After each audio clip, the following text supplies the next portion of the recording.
get down anyway. I think we stand for all of this.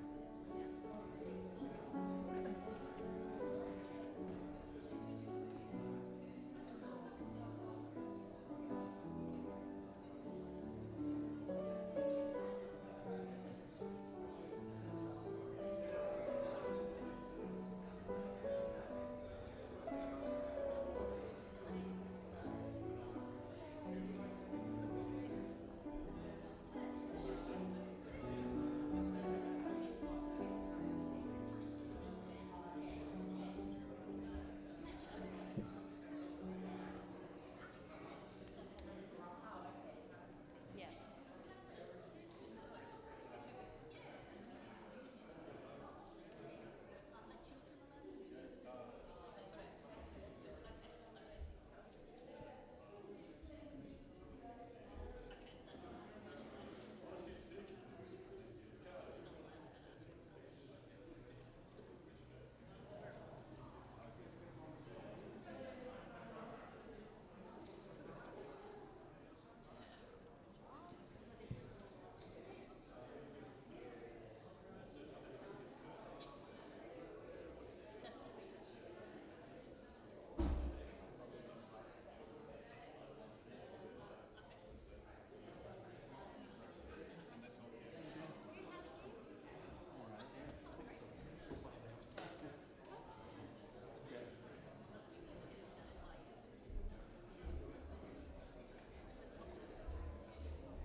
Yeah, is that okay?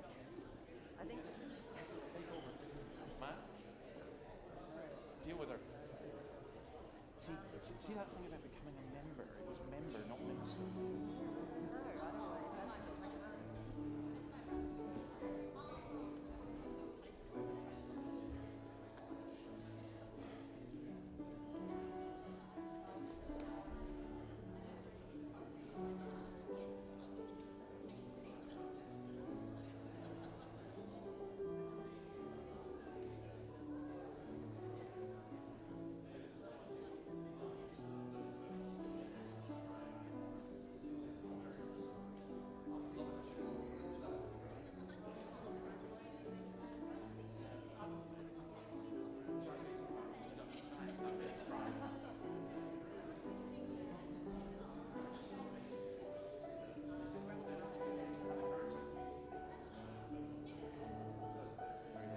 Oh,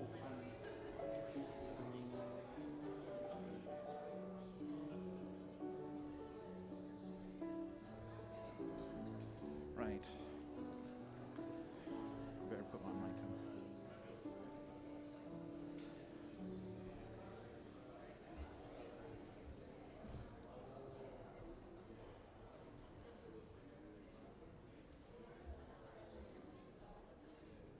Okay, I think we're ready.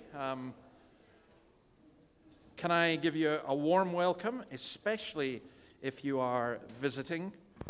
It's nice to have you with us. My name is David. I'm the minister here. I'll explain what we're doing as we go along, but our purpose is to worship God and to seek to bring His word to each one of us. So we're going to stand and hear a call to worship, and then we're going to sing the song Before the Throne of God Above. So let's stand, please. Great are the works of the Lord, full of splendor and majesty. He remembers His covenant forever. He broke the bread and gave thanks. He said, "This is my body, which is for you." Let's sing Before the Throne of God Above.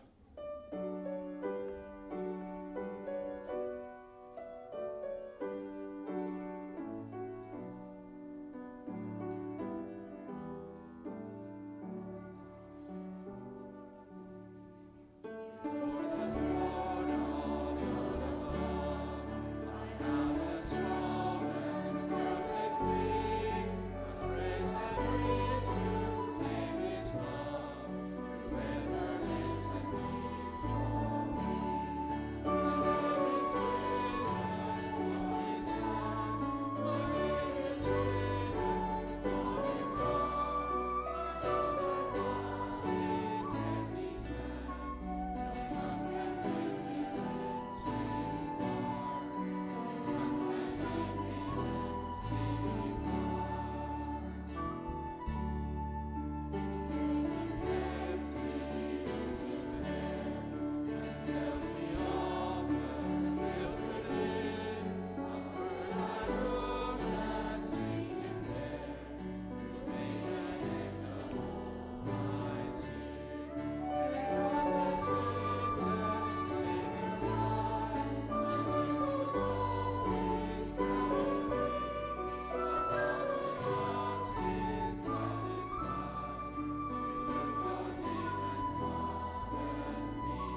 with Christ my Savior and my God.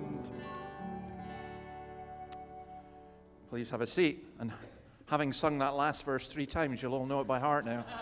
So let's pray. Lord, we bless you that it is possible for us to be one with you. We bless you that what we do this morning is not just engage in some kind of religious service, but that we come into the presence of the living God. We bless you that we come to a table which you sit at the head. We bless you, O Lord, that you grant your Spirit, that you heal and restore and revive, that you convict, that you work in our lives. And we pray, O God, above everything else, that you would be present with us as we meet with you. Some of us are confused, some of us are angry, some of us are discouraged, some are proud and arrogant, some are broken. So many different things going on in our lives.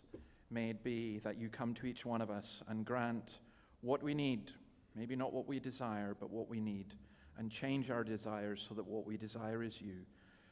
We ask this in your name, and we come and we confess our sin together.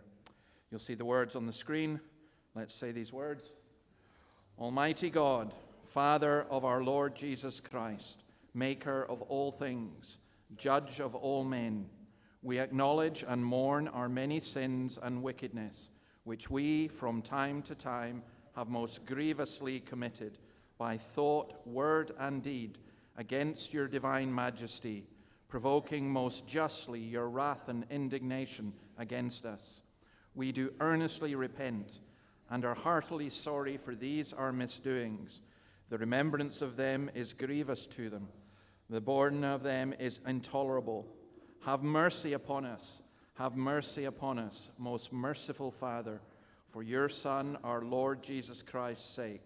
Forgive us all that is past, and grant that we may ever hereafter serve and please you in newness of life, to the honor and glory of your name, through Jesus Christ our Lord. Amen.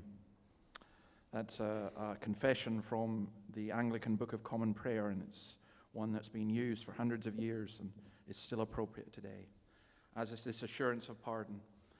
Almighty God, our Heavenly Father, who of his great mercy has promised forgiveness of sins to all them that with hearty repentance and true faith turn unto him, have mercy upon you, pardon and deliver you from all sins, confirm and strengthen you in all goodness, and bring you to everlasting life, through Jesus Christ our Lord. Amen. Now our Old Testament reading is from Isaiah chapter 5. We're reading through the book of Isaiah. We read verses 8 to 17.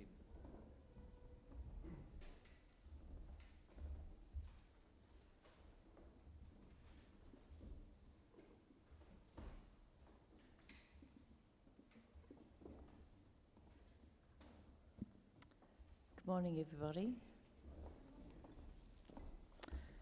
The Old Testament reading today is Isaiah 5, verses 8 to 17, on page 667 of the Pew Bibles. Woe to you who add house to house and join field to field. Still no space is left, and you live alone in the land. The Lord Almighty has declared in my hearing, surely the great houses will become desolate, the fine mansions left without occupants. A 10-acre vineyard will produce a bath of wine, a homer of seed will yield only an ephah of grain. Woe to those who rise early in the morning to run after their drinks, who stay up late at night till they are inflamed with wine. They have harps and lyres at their banquets, pipes and timbrels and wine, but they have no regard for the deeds of the Lord, no respect for the work of his hands. Therefore my people will go into exile for lack of understanding. Those of high rank will die of hunger, and the common people will be parched with thirst. Therefore death expands its jaws, opening wide its mouth. Into it will descend their nobles and masses, with all their brawlers and revellers. So people will be brought low and everyone humbled, the eyes of the arrogant humbled, but the Lord Almighty will be exalted by his justice, and the holy God will be proved holy by his righteous acts. Then sheep will graze as in their own pasture. Lambs will feed among the ruins of the rich. Praise be to God. Amen.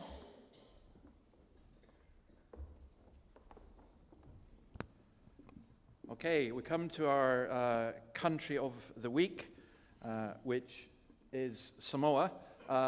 Jacques, I know that I haven't warned you in advance, but I'm giving you a 1-minute warning, okay? I'm going to ask you a question in a minute, all right? Yeah. Samoa is, well, it's an amazing country, actually. 2 main islands. It's only 2,871 square kilometers. I had no idea it was so tiny, and has over 200,000 people on it, 97% Christian, and there are 100,000 Samausies. I'm calling them Samoan Aussies. Don't tell our Samoan friends I said that. But we have a Samoan church, a Samoan Presbyterian church here in Newcastle, and Jack was there yesterday. And Jack, you're just going to come up and tell us what you were doing, what they were doing.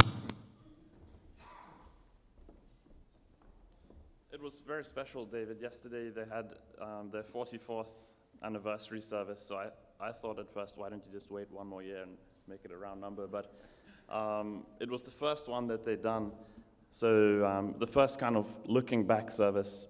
So what they've got a new minister now. They wanted to spend some time looking at old pictures, remembering their fathers and mothers who had founded the church about 3 generations ago. They shared about all their memories, deaths and births, and good times and bad times, and they took that opportunity to give thanks, and they are just so thankful for what the Lord has done. Yeah. And you said there wasn't a dry eye in the house. It was very emotional, which was quite surprising, but I think it's the first time that they've stopped. You know, when in church, it's ups and downs, it's hard work, and with life it's like that as well. But for the first time they stopped, they thought back to those who had gone before them, and they were just all moved by thankfulness, I think. So it was very emotional. And emotional for the new minister and his wife as well, because they said to me afterwards, they just realized, wow, you know, we've just arrived, but all this has happened in the past. Yeah, yeah. So I think with that as well, we're a sister church with them, and we really appreciate their fellowship. So that was great to hear. Thanks, Jack. Okay, let me pray for Samoa and for our Samoan church as well. Lord, we thank you for this island nation of Samoa. We thank you that maybe for many, many, many centuries, it was a nation that very few people knew about, and maybe was deeply neglected. And yet we bless you that your people came and brought the gospel, and that so many people in Samoa now believe. And in fact, they are exporting missionaries to Australia, really. We bless you for the Samoans who are here, and we ask for your blessing to be upon them, and especially our sister Presbyterian church that we've just been hearing about. We thank you for Ezra and Joanna coming to minister to them. We pray you would bless that church and build it up and encourage it, and bless our fellowship with them. In your name, amen. Okay, I'm going to ask if there's any children you want to come and sit at the front. You're very, very welcome. Come and do so. I've got a wee gift for you.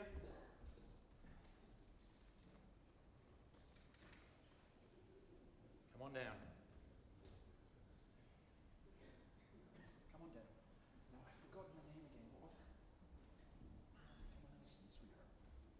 I'm going to give you this, okay? And this is a thing for you to colour in as well. And when you're finished, if you can give it to me, we'll stick it up at the, when you finish at the end of the service.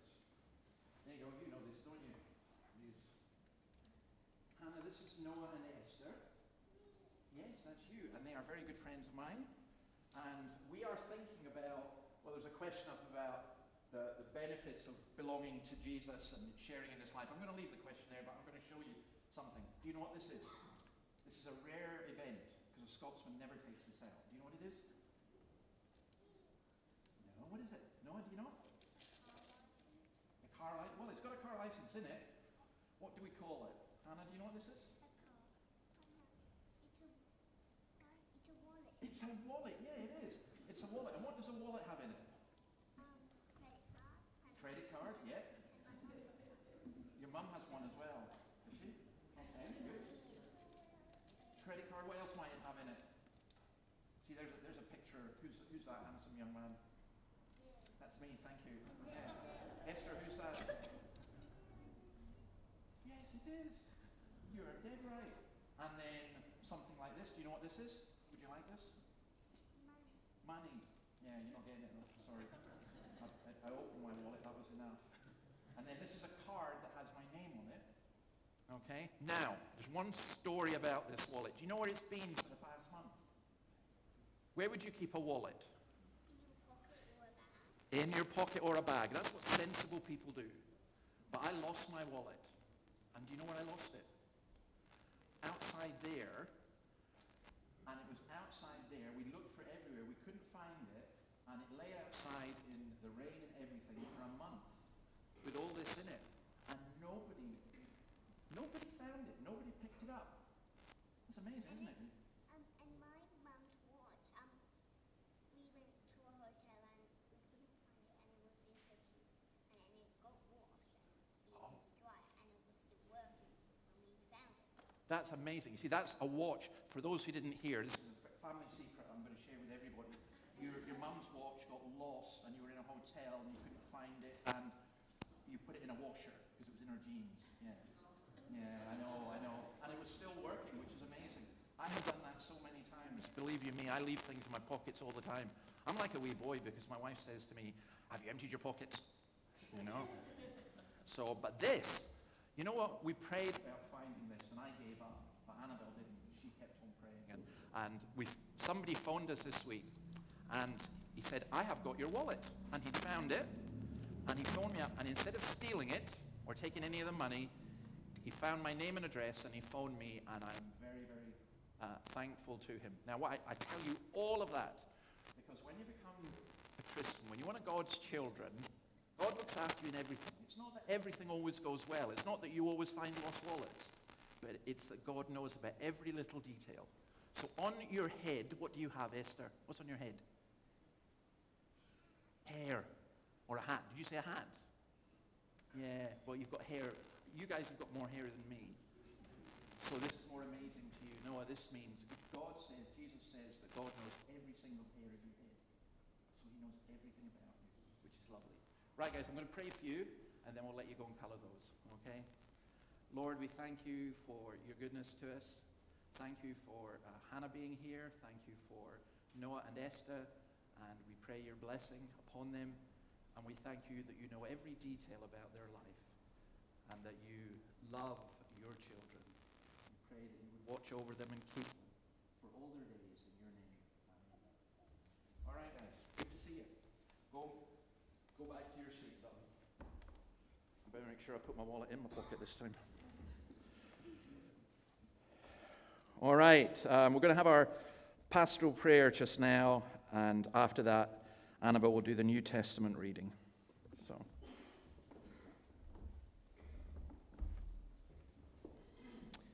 morning. Let's pray. Father in heaven, as we come to pray, we do so knowing that you hear our words. You know all the things that are on our hearts. You know that we are weak and frail, that our days are numbered. But we remember and rejoice that you are all powerful. You know all things. You are eternal. You are glorious. And everything we need is found in you. We come to pray knowing that you sent your Son to rescue us, to bring us from darkness into the light of God. Father, strengthen our faith today and help us to be faithful witnesses in this dark and lost world. Father, we thank you for our nation. We thank you for our city, Newcastle. We thank you for our neighbourhoods. We thank you for our homes. Keep us safe Keep us warm that we might be witnesses for you, that we might glorify your name each day. And Father, we think of all the churches around us. We rejoice that there are people in many places today gathering together to worship you. And we pray for every church, Father, that meets in the name of the Father, the Son, and the Holy Spirit, that again today their faith might be strengthened and that they might go into this new week ready to serve you and to be witnesses to your light. Father, we think of the children that will come next week. We pray that a good number will come. We pray that you'll bless the program, bless those that lead and teach and make things. May it be a creative and a wonderful day for the young ones, and may they know there is a God above who has reached down to us in his Son. And Father, as we meet together here today in safety, we pray for the persecuted church. We remember today there are others meeting in places like Pakistan or Afghanistan or Nigeria, so many places in our world where there is the threat of persecution, where there is a darkness all around them and where they feel threatened. Father, may they especially know your grace today. Strengthen them, we pray. And Father, we remember that there are others meeting in places, living in cities where there is warfare. We think of people in Ukraine and Gaza and Sudan and so many other places in our world. Father, bless those who can bring help to them. Strengthen those who bring aid and medicine, that others might know there must be a God above who has sent these people to us. And Father, we confess our faith is weak, but encourage us when we are despondent, we pray. We also think of those who can't be with us today, who are not well. We think of Ian Stewart, Peter Newey. We pray for Ron Grieve. We remember Dawn and Arthur. We remember Andrew, and we remember John and Ray Adam. Father, strengthen us with power through your Holy Spirit in our hearts, that we might grasp the love of God, the love that surpasses knowledge. We bring our prayers in your name. Amen.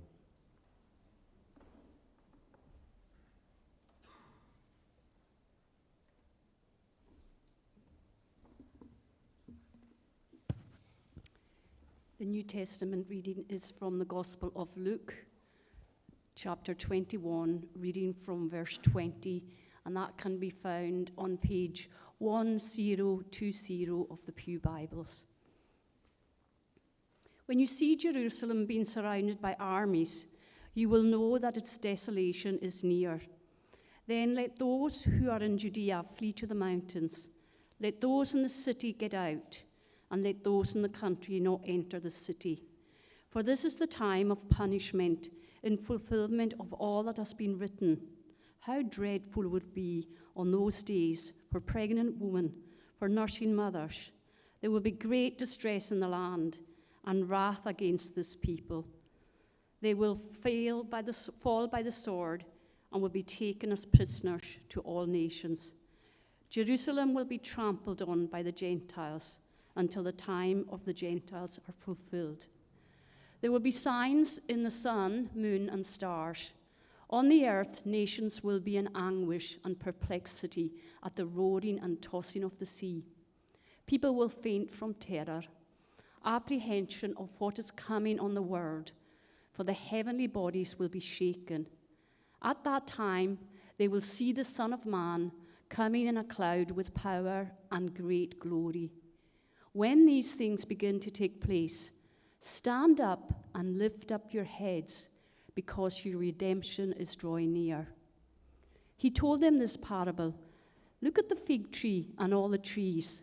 When they sprout leaves, you can see for yourselves and know that summer is near. Even so, when you see these things happening, you know that the kingdom of God is near. Truly, I tell you, this generation will certainly not pass away until all these things have happened. Heaven and earth will pass away, but my words will never pass away. Be careful, or your hearts will be weighed down with carousing, drunkenness, and anxieties of life. And that day will close on you suddenly like a trap, for it will come on all those who live on the face of the whole earth. Be always on the watch, and pray that you may be able to escape all that is about to happen, and that you may be able to stand before the Son of Man. Each day Jesus was teaching at the temple, and each evening he went out to spend the night on the hill called the Mount of Olives, and all the people came early in the morning to hear him at the temple. This is the word of God.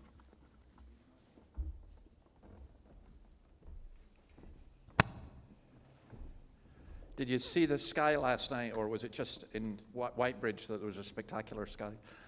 It was just amazing, the red sky, and it always makes me think of that passage and the kind of the apocalyptic, when we call it an apocalyptic sky. It's the idea of when Jesus returning, and that will be someday.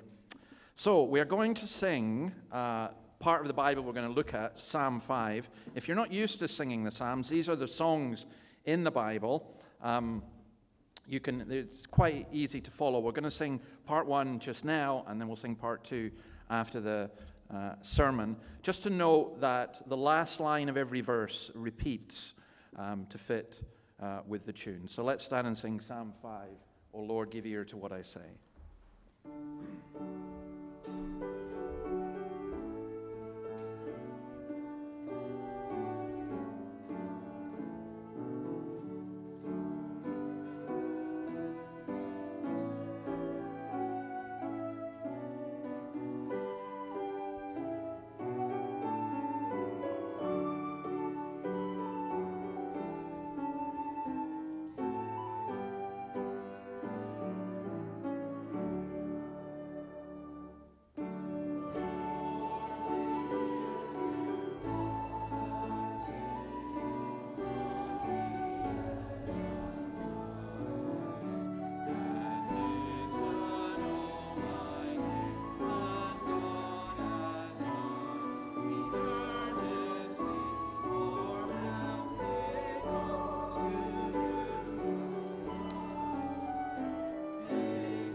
Okay, we're going to turn to Psalm 5.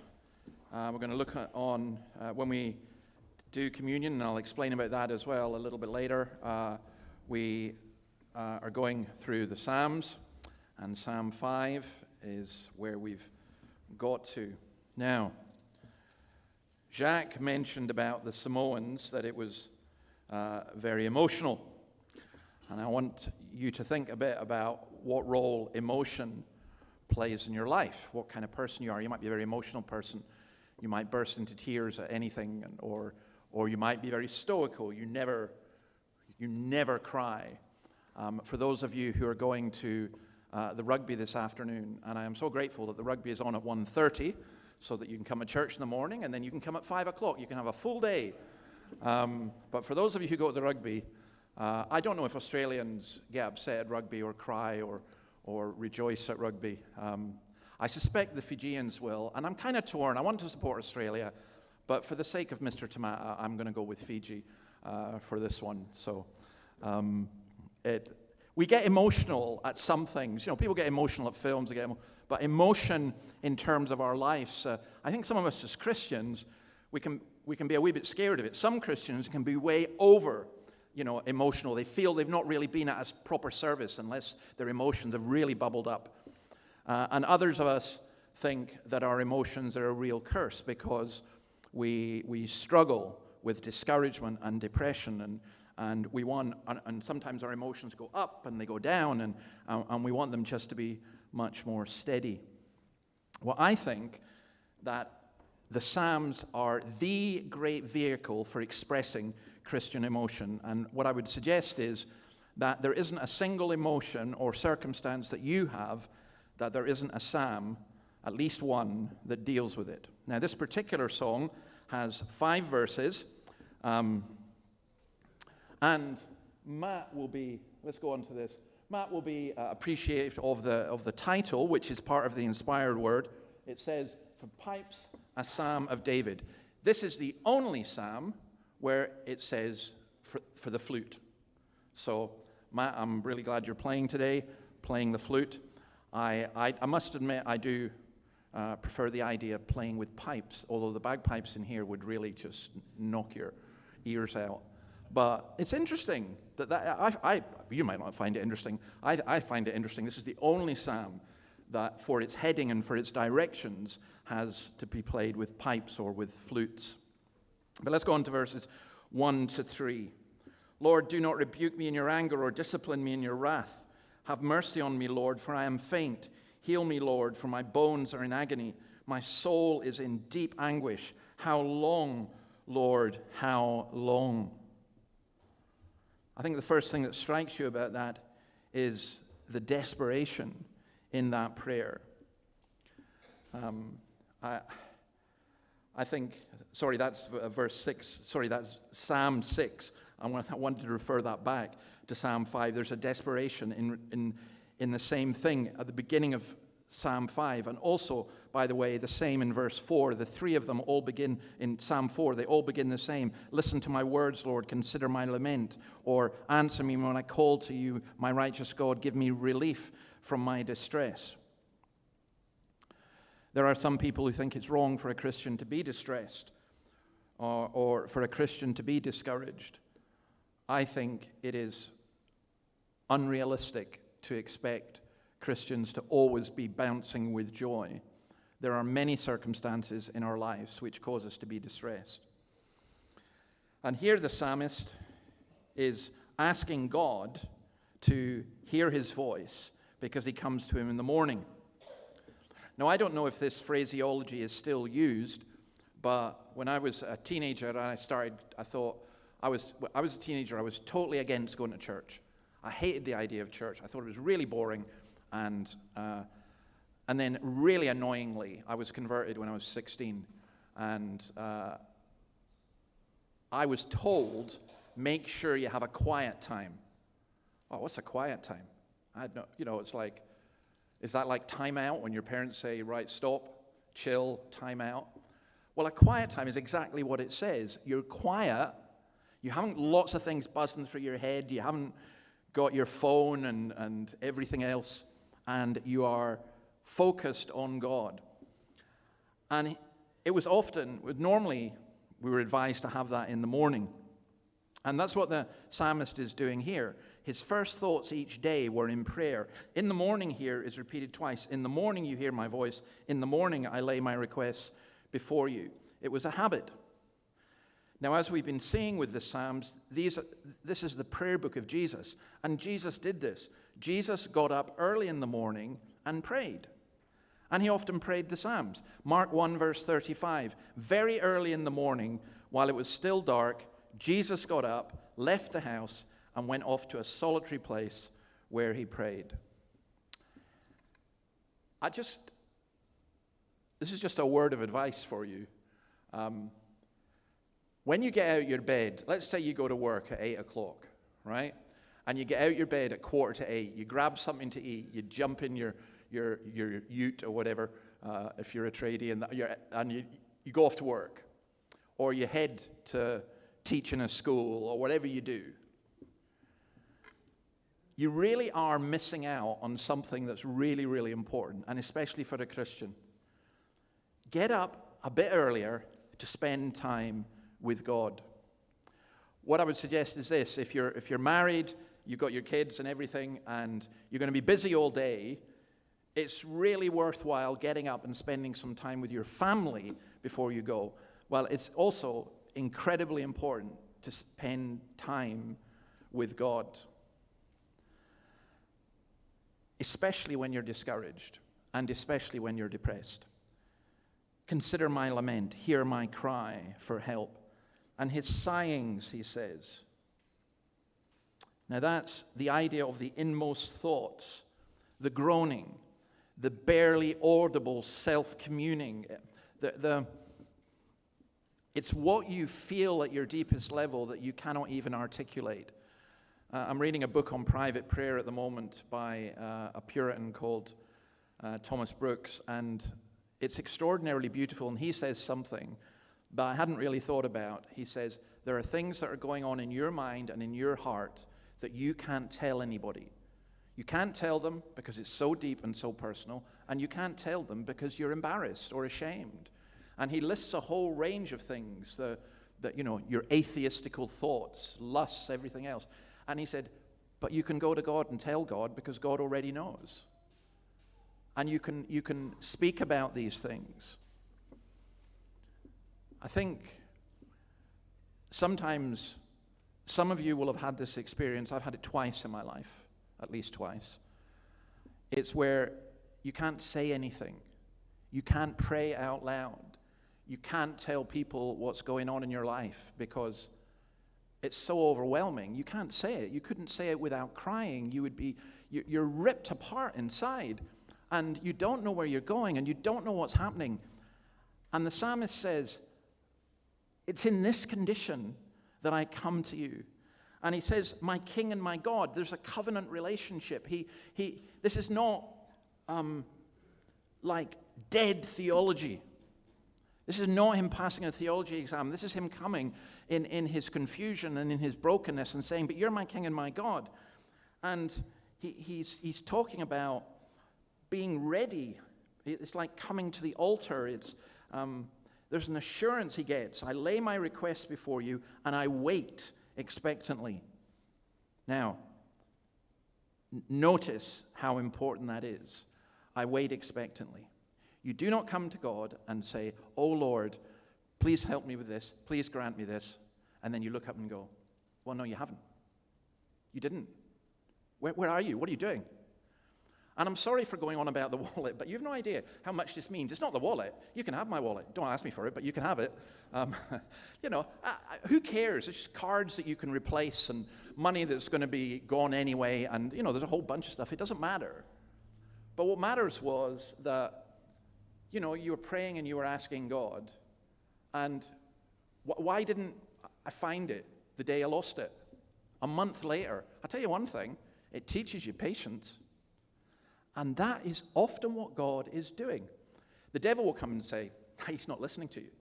He's not hearing your prayer. And it doesn't need the devil to do that. You can say that to yourself. You can think, well, God's not listening to me. I asked him, he didn't listen to me. What kind of God is that? and you can dread it, and you can fear it. And you can add to your own discouragement by thinking, well, God is not listening. And the psalmist has got it right here. I wait expectantly.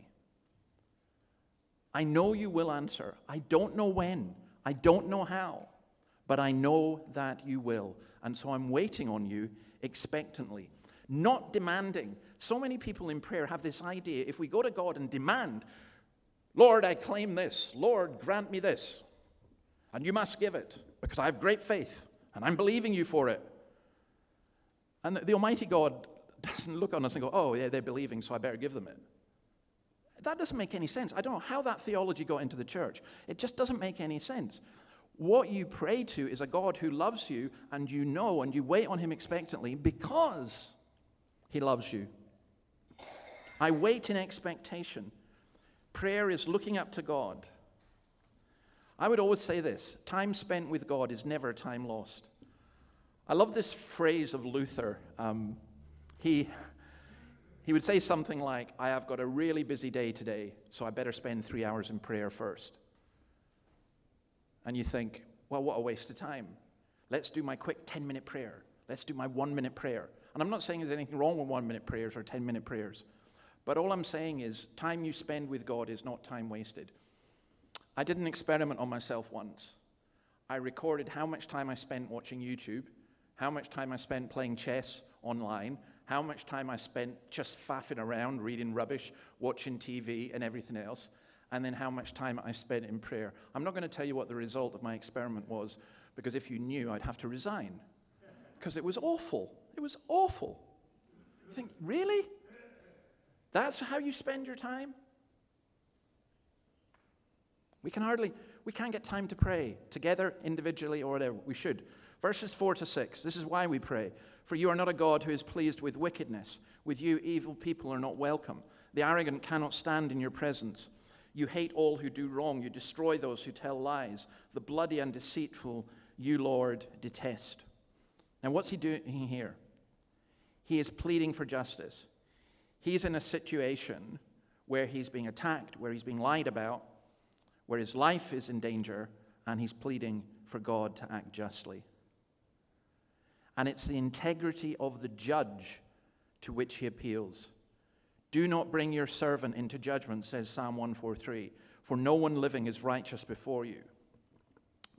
David is not saying, I want you to judge my character and see how good I am. No. What David is doing, he's pleading the character of God. And it's funny, again, our prayers get really hindered because we come to God, and you know what we do? And it's extraordinary that we do it, but we do it. We almost come and we plead our case, and then we kind of doubt the character of God. And it's almost like we're testing him. If you're good, you'll give me this. If you love, you'll give this. But it's the wrong way around. We should plead the character of God. Lord, you are good. Lord, you are just. And that's what he is saying here. And he's saying, I've committed myself to you. And that's one of the great prayers. You as a Christian may be drowning in your own sorrow. You may be drowning in your own sin. You may be overwhelmed by your circumstances. You may be utterly exhausted. And yet you can still go and plead the character of God. You're not pleading your character. You're pleading his. It's the character, Lord, you are all-powerful. Lord, you are almighty. And you are not a God who is pleased with wickedness, the proud or the boastful, the liars, the bloodthirsty. Now, let me say just an observation I have about this in terms of the liars and bloodthirstiness. I would suggest to you, and I think I could empirically prove this, that as our society has moved away from Christianity, lying has become much more common. And I would also suggest this to you, that we have become increasingly violent. And we live in an increasingly violent world. And God hates violence. Now, you may question that. So I'll give you an illustration. There is an amazing series on Netflix called The Squid Games. Right? It is brilliantly done. Great characters, in Korean, fantastic filming. And I loved watching it, first, second series. I'm about halfway through the third series. I'm not sure I can watch any more because it's just violence after violence after violence. This is not, for those of you who are old enough, if you remember Alfred Hitchcock films, they were absolutely terrifying because they implied violence. Apart from Psycho, you didn't see much. You know, when you saw it, it becomes cartoonish like. In our culture, I notice things like series on the Vikings, which I absolutely love, but I can't watch them anymore because it's always about lopping people's heads off and showing all the blood and everything like that. And I'm going, yeah, and people go, oh, well, it's realistic. And I'm going, no, actually it's not. Not really. Because real violence is horrendous. And when we're watching violence for entertainment on the television, how are we different from the people in the Colosseum in Paul's day who were watching violence in the Colosseum and demanding more and more and more blood? So I'm not saying don't watch Squid Games. I'm just saying it's intriguing to me that as the series has gone on, it's become increasingly violent rather than less violent. Why? Because there's a voyeurism in it. And you know, I think if you watch it and you don't feel a bit sick, there's kind of something wrong with you. Are you becoming immune to violence? The first time, I'm told this, I've never done this, of course, but I'm told that the first time you kill someone, you're absolutely horrified and, you know, you're in total remorse and everything else. As you go on and you do it more and more, you become immune to that horror. You become hardened. And that's what God hates. I mean, without arguing the politics of it, I think it's horrendous when, and I couldn't watch this because this was real. I watched some of the Hamas footage of what they did to the hostages, and I stopped after 2 minutes because I couldn't cope with it. But then I also see, you know, it's not as if Israeli soldiers are perfect either, and when you see people dancing for joy at killing people, no, there's just something really, really wrong with that. Maybe you have to kill people in self-defense, but to rejoice at it is, I don't know, there's just something deeply perverse about that. And that's what David is talking about. And he's faced that, and then he says this, but I, by your great love, can come into your house. In reverence I bow down towards your holy temple. Lead me, Lord, in your righteousness because of my enemies. Make your way straight before me. Now he's setting up a great contrast. He's in distress. There's violence and lying. He's under attack. And then he says, but I come into your house. It's funny. Look at verse 4 again. With you, evil people are not welcome. Evil can't come into God's house. But I come into your house. Coming into the presence of God. It should be a cleansing experience. It should be like getting a spiritual shower. Now, I'll say something in a minute about how we can come into the presence of God. But here he says, I'm coming, and I come in reverence. We have full access to the Father. In reverence, I bow down towards your holy temple. He's not saying, he's not walking in and going, hey, God, how's it going? It's me again. He's coming in reverence. And reverence isn't a kind of false piety, a pretense about being, well, I'm very solemn and I'm very, you know. God hates all that kind of hypocrisy. Reverence is realizing whose presence you are coming into and being utterly amazed. I stand amazed in the presence of Jesus the Nazarene and wonder how he could love me, a sinner, condemned, unclean. Ephesians 2:18 says, For through him we both have access to the Father by the Spirit. And he comes in and he wants to know God's way. Lead me, Lord, in your righteousness. Because of your enemies, make your way straight before me. Because he's faced with all this and he says, Lord, you know what my inclination is? When someone has a go at me, when someone tells lies at me, I want to have a hit back at them. When someone's violent, I want to be violent towards them. And he says, no, you show me your way. We need guidance. All of us need guidance. Lord, please help.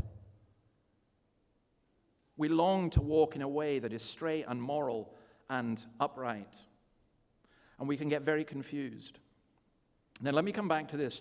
With you, the wicked cannot dwell. If you are a biblical Christian, you recognize, I'm one of the wicked. Paul says, I am the chief of sinners. So how can you come into God's presence? Well, you come covered in the blood of Christ, which sounds horrendous at one level. But it's the one thing that brings peace. It's the blood that brings peace.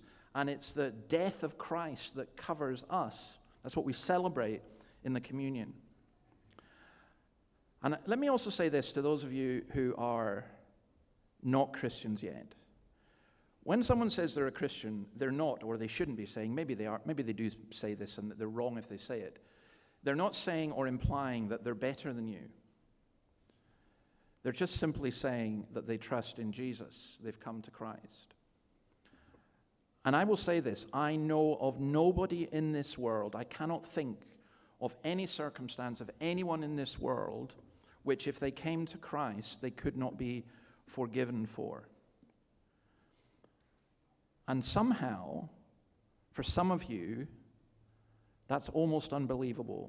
There's stuff that you've done, stuff that you've been involved in, and you think, God could never ever accept me. And you're right, except for this. His Son, he sent his Son to die in your place so that he could accept you. So let's look verses 9 and 10. Not a word from their mouth can be trusted. Their heart is filled with malice. Their throat is an open grave. With their tongues they tell lies. Declare them guilty, O God. Let their intrigues be their downfall. Now, this verse is quoted in Romans chapter 5, verse 19, and is applied to all human beings. When we've been doing the Romans Road at night, we've come on to Romans 1 about how all human beings, God's wrath is poured out on those who've turned against him. And somebody actually wrote me and said, I don't think that applies to everybody. I think that applies to people who are particularly wicked.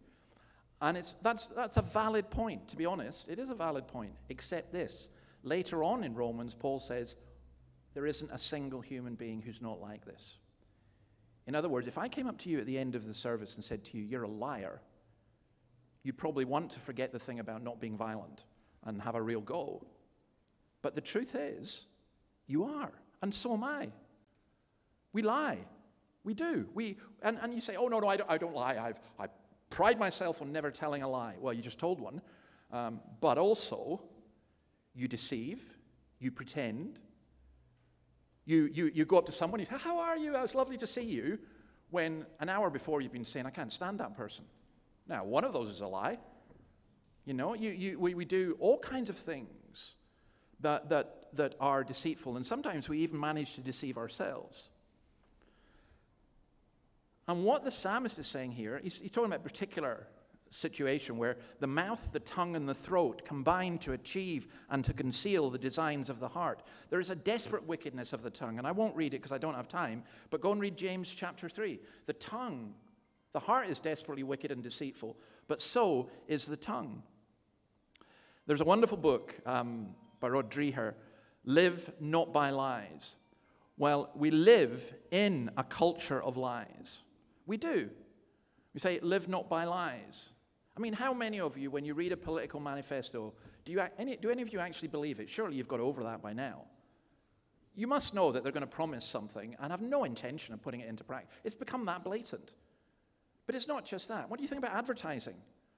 Huge amount of advertising, just lying. You know, I mean, some of it's laughable, like Pepsi is not going to give you a full life. You know, live life to the max, drink Pepsi. You think drinking a sugary drink is going to make your life reach its maximum potential? Of course it's not. They're just lying to you. But all the time, we need to live in an honest way. And he says their throat is an open grave. Now, this is an image that's much more disgusting than it sounds, because what he's saying is an open grave is a place where the human body, there's nothing covering the grave, and so the human body stinks. It putrefies. If any of you in your work have ever had the horrible job of looking at a body that has begun to decay, and that's pretty well instantly, you know exactly what he's saying here. It threatens our health to be near it. The reason you take the dead and you bury them, and particularly in urban environments, is to stop disease spreading. Lies infect and infect and infect. Ephesians 2 verse 1 says this, as for you, you were dead in your transgressions and sins in which you used to live when you followed the ways of this world and the ruler of the kingdom of the air, the spirit who is now at work in those who are disobedient. The Bible is incredibly radical on this. It says every man, woman, and child by nature is a walking corpse, dead in sins and trespasses. And we need to be regenerated. It's funny, I'm going through John 3 in a series of YouTube videos, Coffee with Jesus, and we're just doing one verse at a time. And I'm amazed at the number of people, the Christians, saying, I had not realized that that's what being born again meant. But that is what it means. It means being brought to life. And he prays that God will judge the wicked here. He pronounced them guilty. He prays that they will be exposed because evil is vulnerable to truth. Evil is vulnerable to its own instability, and evil is vulnerable to direct divine action. And then he says, let their intrigues be their downfall. In other words, liars destroy themselves. Let their intrigues be their downfall. That's why you as a Christian, by the way, when people speak against you, when people attack you, you don't need to go and hammer them back. Why? Because truth will out. It'll eventually come, and you'll see, and it will be the case. There's an extraordinary story of, there's an American televangelist who died this week, and he's considered to be one of the greatest that there's been. And I saw some obituaries from people in Australia saying, okay, he made mistakes, but he was a really godly man. I don't think so. He was a man who exposed a fellow televangelist because he was, they were competing with each other for the same market, and he exposed him for having an affair. The fellow televangelist got his revenge by putting a private detective on him and found that this man had been sleeping with prostitutes. And he stood and made this tearful, the very famous tearful repentance in front of everyone. And people would say, oh, that's wonderful. That's like King David, repenting and so on. Except 2 years later, same thing again. And this time he told his congregation, God has told me it's none of your business. Always handy when God tells you stuff like that. God has told me it's none of your business. Well, he's a liar. And he got caught, and he got found out. And all liars will eventually be caught and found out. You know how you tell one lie? I remember as a kid doing this and thinking, when does this stop? I told a lie to my mum, and then I had to tell another lie to justify that one, and then another lie, and it just kept going and going and going. And I thought, I'm going to end up in jail, so I better confess to it. Well, that's what happens. Verse 10, they have rebelled against you. David doesn't say they've rebelled against me, they've rebelled against you.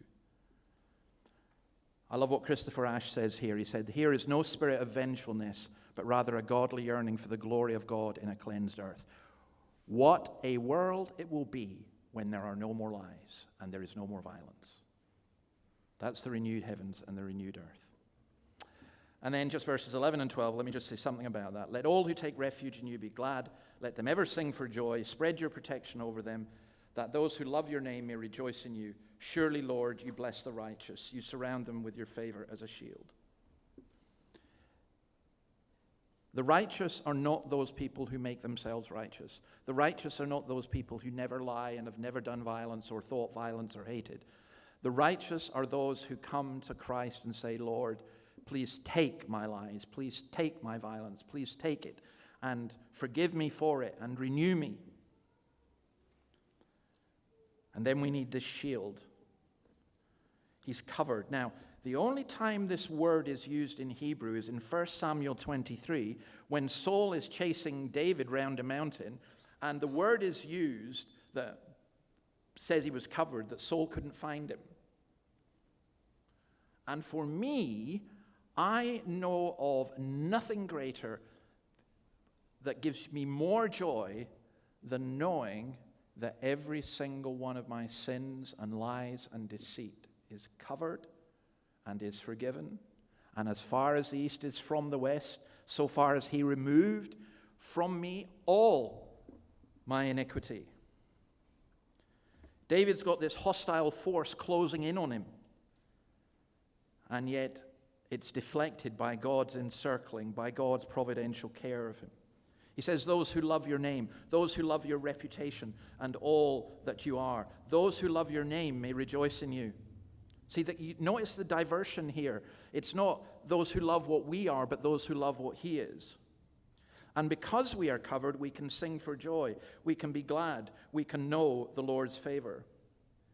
It's a protection from evil, from all the evil arrows, fiery arrows rather, of the evil one.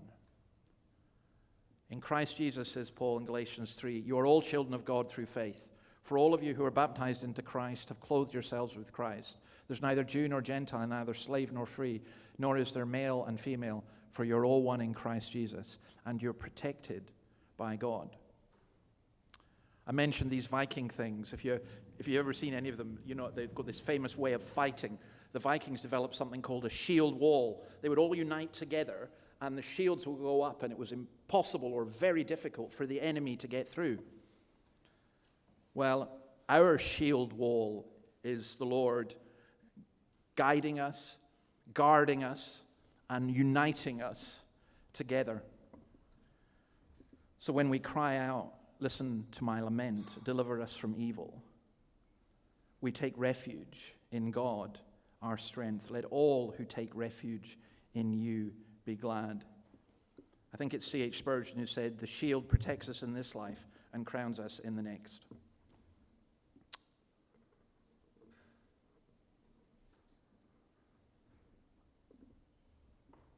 I don't know your pain. I don't know your sins. I don't know your fears. I don't know what's good for you in your life just now or what's bad for you in your life. But I do know this. I know you need to be shielded. I know you need to be cared for. I know you need to be loved. And that's what it means in terms of having faith in Christ and knowing who Christ is. Now, there's 1,001 ways to work that out, and I won't go there today. But who's your shield? Who's your protection? If it's you or anyone else, you're done. But if it's Christ, nothing will ever prevail against you. Amen. Lord, we ask your blessing on your word. Let's sing the second part of that psalm. And then I'll explain what we're going to do.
Please have a seat.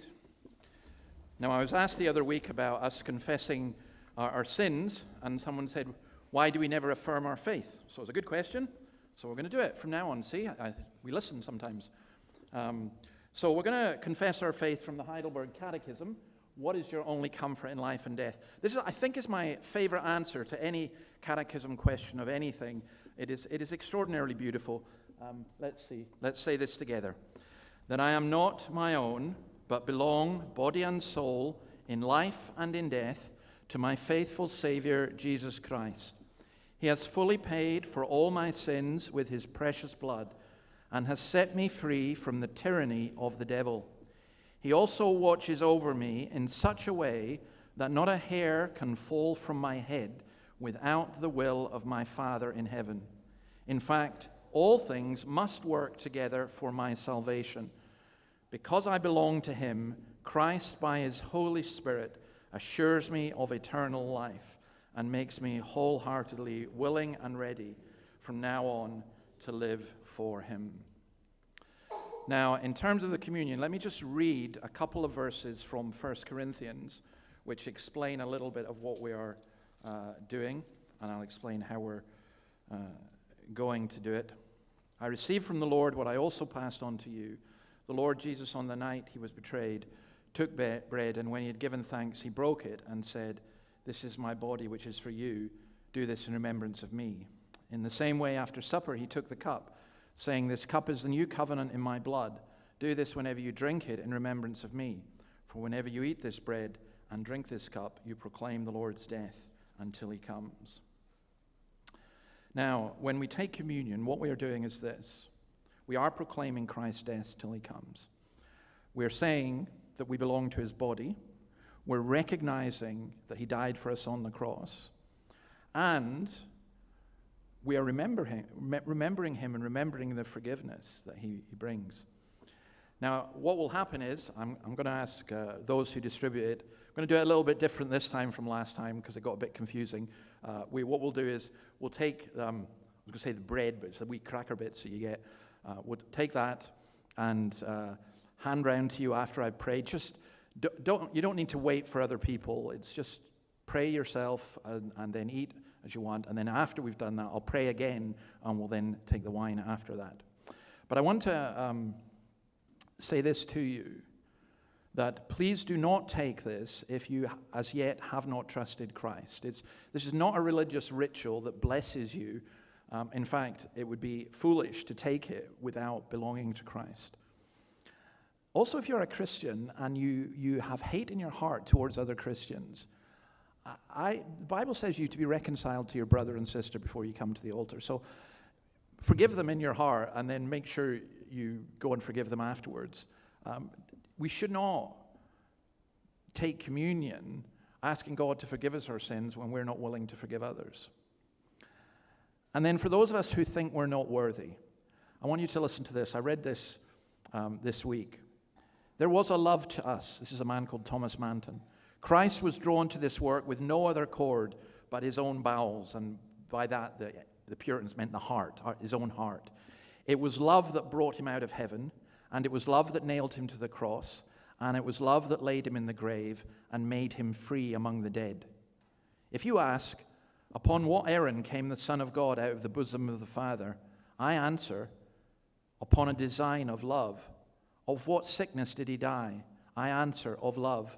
Not by constraint, though he died a violent death. It was merely by consent. John 10, verse 18, no man takes my life from me, but I lay it down of myself. Revelation 1, verse 5, to him that loved us and washed us from our sins in his own blood. The Son of Man loved you and gave himself for you. There's no truth more beautiful than that. Let's pray. Lord, we thank you for the bread and the wine. We thank you, O Lord, that they speak to us of your broken body and of the unity that exists amongst your body on this earth.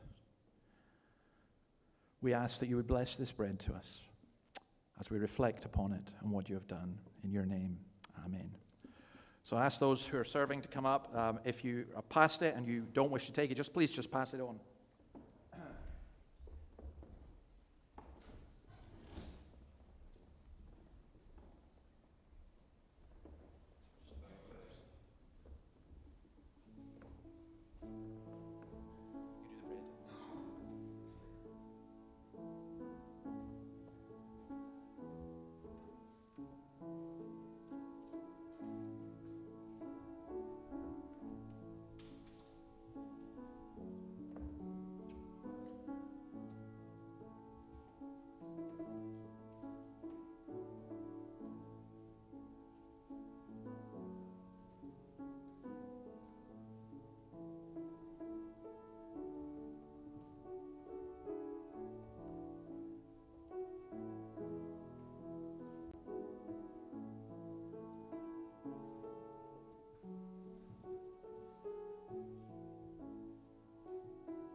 Oh Lord, we also give thanks for the blood. It seems a strange thing, speaking about violence and blood and how ugly it is. And yet your blood speaks a better word than the blood of Abel, a blood that was poured out in violence.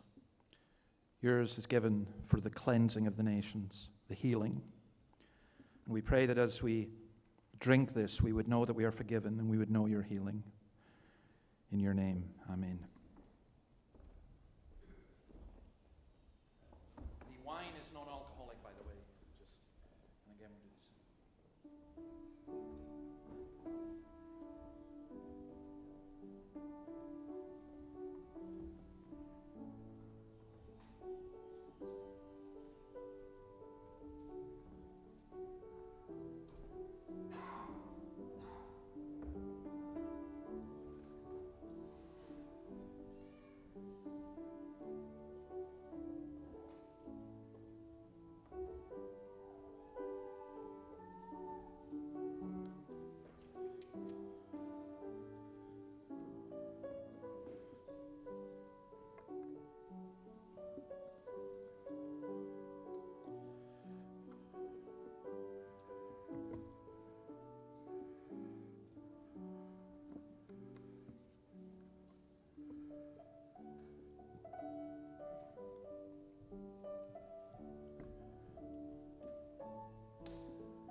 Ransomed, healed, restored, forgiven, who like me his praise should sing.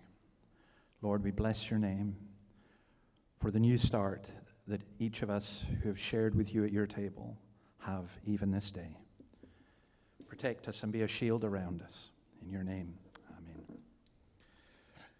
Okay, we are going to finish by singing of the 10,000 reasons that we have to bless God.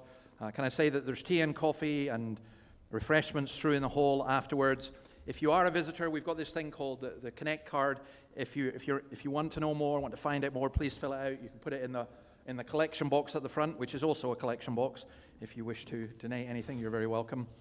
I don't want to mention a whole load of notices. Just the kids in the kitchen next Saturday at 2 o'clock. Please pray for that.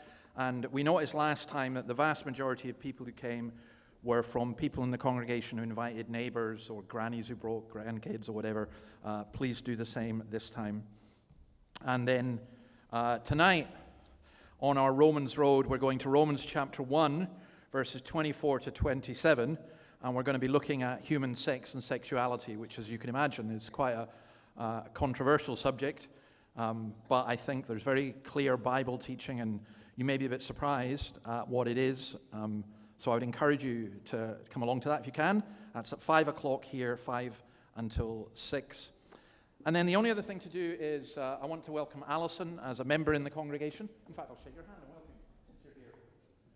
I said to Alison I wouldn't make her speak, so that's fine. But we welcome you. We're so delighted that you're part of our fellowship here, and we really appreciate you being here. Oh, Matt. Happy birthday to Matt, yes. Is it your birthday today? It is. Okay. Matt's 21st birthday, okay? He's wearing well. Happy birthday to Matt. And if it's anyone else's birthday, by the way, very happy birthday to you. And also, can I say there were one or two others who were inquiring about becoming members. If you're interested in that, please speak to me, because I'm going to do a small membership class soon before the next communion as well. All right, let's stand and sing 10,000 Reasons, and please remain standing for the benediction.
His holy name. Sing like never before. Oh, my soul, I'll worship your holy name. Worship your holy name. Oh, I'll worship your holy name. And now may the God of hope fill you with all joy and peace as you trust in him, so that you may overflow with hope by the power of the Holy Spirit. Amen. Amen. Tea and coffee is served through.